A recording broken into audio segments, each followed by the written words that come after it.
What's up guys, my name is Jesus Martinez and I am a creative director, cinematographer for my production agency, Outtake Media. Let's dive into the lenses. First of all, I want to go over kind of the history of how I pick these up, and then I'll dive into all the other details on what I recommend and what would be my step going forward if I did this again. Now, this is my Apache case from Harbor Freight, and I try to keep everything in cases. Again, this one's like my unwanted, I don't really use case. I have a Minolta, I have this is a 50-1.4, this is an Albenar 28 2.8. This is my first one that I should really touch on. This was my first Helios, and as you can see, I still have M42 to NEX. Sony has just about every single adapter, which is amazing. The first time I started buying these, it was just for experimenting to see what they would offer. And after buying a lot of random ones and not really having a set, I realized I can't really shoot anything because I don't have a full set. So my rule number one is gonna be make sure you start investing into a set. And I would start with maybe the Contax or the Genus and pick one of those up, see if you really enjoy it, then get a second one. Ideally, you'd want, I'd say 3. Personally, I've made it with 20 to 25-ish around there, a 35-ish, and a 50 or an 85. Those are pretty much your base focal lengths, but again, it all depends on your project and what you're trying to do. You might need a macro, maybe those don't have macros, so all those things come into play. But again, this is my unwanted case because there's just random lenses. I don't have a set for any of these, and that's why they belong here. Most of these were picked up from thrift stores and just seemed like a good deal, so I picked it up. This started about 5 years ago, I'd say. Oh. Okay, let's get into the good stuff. So, Apache case, Harbor Freight again. This is my set of contact size, and I just finished it. I just ordered my last one, which as you can see, I have 6 lenses, but I kind of cheaped out. I went with a 35 2.8, and after using these more, I realized I really loved them. So I invested into a 35 1.4, plan on selling a 2.8. So if you guys are interested, stay tuned. All right.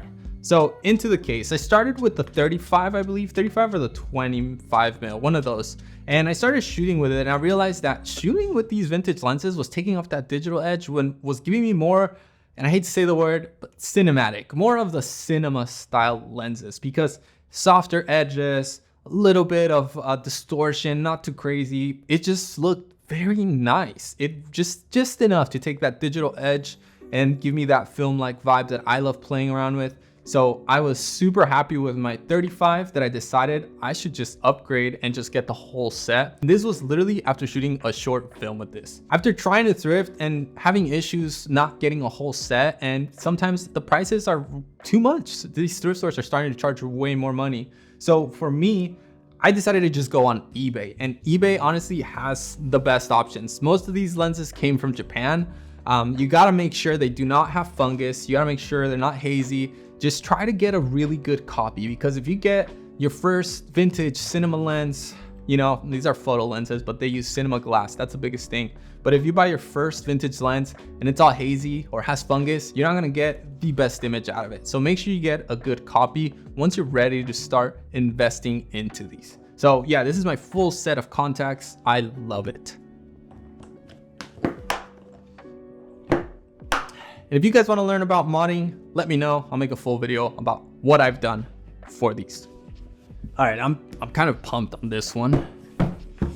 So these are my Genus. Right now I have 4 Genus. I'm waiting on one in the mail and a converter for it. It's more complicated. Now the story behind contacts and the size in the Genus is that size was Zeiss size. I don't know if I'm pronouncing it right, but that company was one. They just had 2 different companies, factories that were making them. And when it came down to the war and all that stuff that happened in Europe, right, with the Iron Curtain, if I'm not mistaken, the company, the 2 factories, one was making Soviet lenses and one was making, German lenses. So that's where the company split, and basically both kept the name Zeiss, but didn't really talk to each other, so developed their own lenses.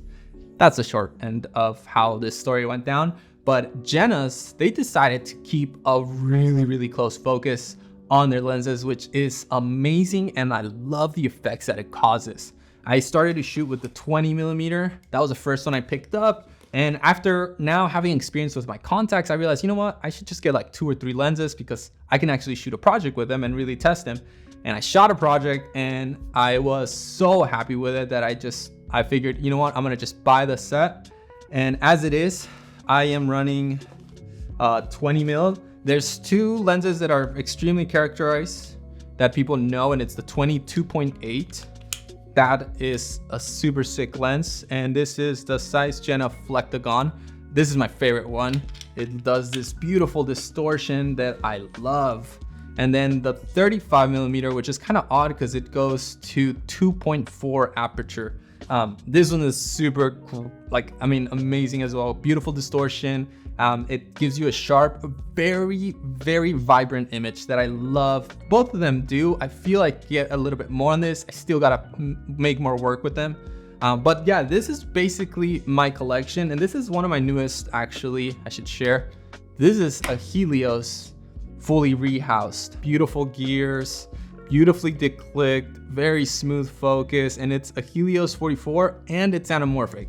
I still gotta test this. I definitely will let you know the results that I get with this lens. I'm so excited to shoot with it.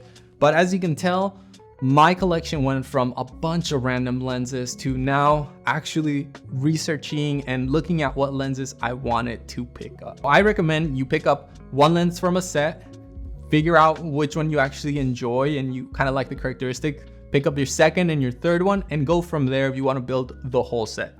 This is much cheaper than buying cinema lenses, and it gives you a very similar look. Ahí te talo, amigo. ¿Qué pasó?